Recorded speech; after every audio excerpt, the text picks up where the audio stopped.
रामकृष्ण हरी मंडळी, कसं आहे? मजेत ना? मी पण मजेत. नवरात्रीचा आज 5वा दिवस. देवीने परिधान केली आहे आज हिरव्या कलरची साडी.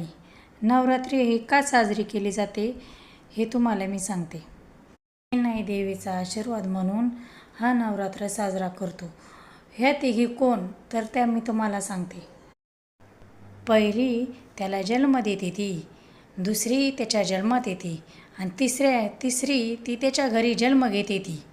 पहिली त्याच्यासाठी जीवाचं रान करते, दुसरी त्याला जीव लावते आणि तिसरी त्याला जीव लावायला शिकवते. पहिलीचा तो प्राण असतो, दुसरीचा तो प्रिय असतो आणि तिसरी त्याला प्राणाहून प्रिय असते. पहिली त्याला संस्कार देते, दुसरी त्याला प्रेम देते आणि तिसरी त्याला सुख देते. त्याला ठेच लागताच पहिलीचं नाव त्याच्या तोंडात येतं, दुसरीच्या डोळ्यात पाणी येतं आणि तिसरी त्याच्यावर फुंकर घालते.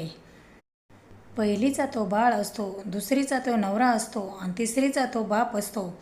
नवरात्रीच्या सगळ्यांना शुभेच्छा. आई तुळजाभवानीचा आशीर्वाद असंच तुमच्या सदैव पाठीशी राहो हीच ईश्वरचरणी प्रार्थना.